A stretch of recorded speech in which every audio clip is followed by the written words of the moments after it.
It went from being a normal day to being one of the most devastating days of my life. This is Chayce McDermott and his older brother Sean, separated in age by just 21 months.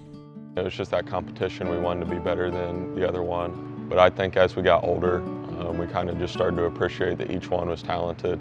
And I really admired the way he attacked sports, and I think he did the same for me.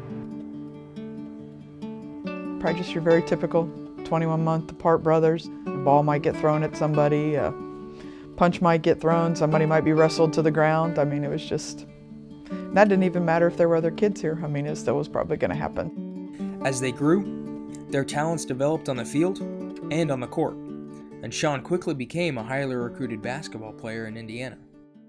But then came the fall of Sean's junior year. He was kind of acting sluggish. A couple hours later, my parents went in to check on him, and I mean, he has a king-size bed, so his comforter was huge, and it was soaked, like, to where you could wring it out because he was sweating so much. I think that's when I started to begin realizing that this is more than dehydration. I started getting really sore, my body hurt, and that's when I kind of got worried. Concerned, they rushed Sean to the hospital in search of answers. By the end of the day, watching him in his hospital bed, the pediatrician discussed with us what they thought Sean had. The speculation was a rare, life-threatening disease called macrophagia activation syndrome, a disease that attacks the joints, bones, and muscles. Doctors have just told him that there was probably a 10% chance that he would live. And I mean, hearing that from my parents, watching them cry was, I mean, probably one of the hardest things I've ever been through.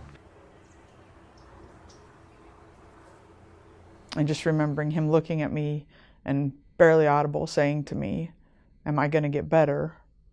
And I was like, "Yeah, you are, buddy. You're going to get better." And his response was, "I don't feel like I am." Feeling like, you know, at that point, is he going to make it to Riley Hospital?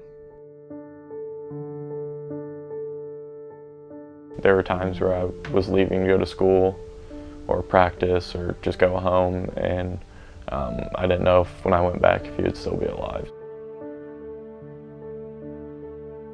I remember him sleeping on the floor, and that meant a lot to me just because he was willing to do that.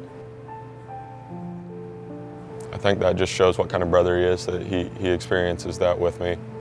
He was there every day, and it helped him grow, not just me. I think that's huge for him. After additional tests, the doctors ruled out macrophagia activation syndrome. Instead, the diagnosis was a staph infection running through his bloodstream. Once I kind of started to get back into the feel of things, it was tough because I had to really learn how to walk again. I was in a lot of pain because I thought I might be out all season. I didn't know. And then to step back out 7 games later, it was just kind of like a victory type feeling for me. Coming back his junior year and being elected captain his senior year, Sean's skills attracted scouts from all over, including his eventual home at Butler University. That guard for Butler, a 6'6" sophomore from Anderson, Indiana, number 22, Sean McDermott. In just over 3 years, Sean went from laying in his deathbed to the starting lineup for the Bulldogs.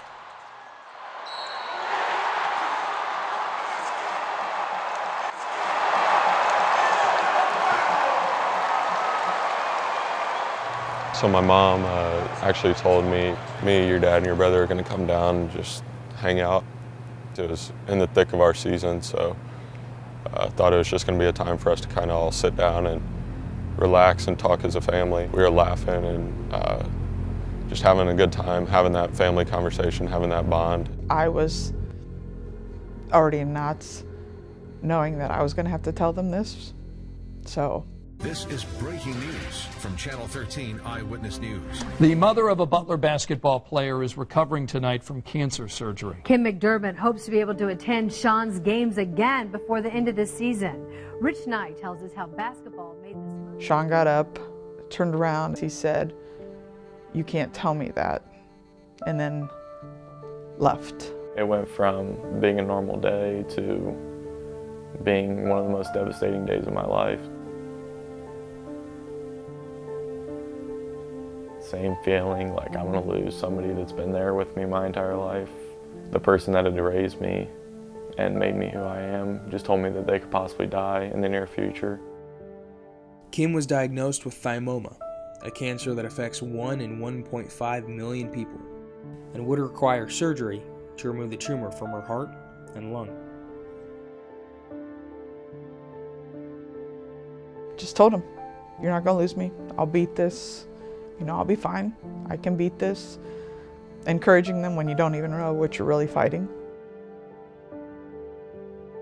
This motto quickly became popular as the community rallied around Kim and the McDermott family. The schools started selling them. As many people that could possibly sell them tried to reach out. So the I Fight for Kim thing became like a theme in our community. Emotionally, it's overwhelming. You see that many people with your name on their shirt. Everyone was so supportive that it was hard to be down at the time when everyone else was so positive. I mean, when you watch your brother and then your mom go through things where you don't know if they're going to survive, 2 of the 3 people that you're closest to, including my dad, I mean, you realize that God has a plan for everything and He's going to help you through it.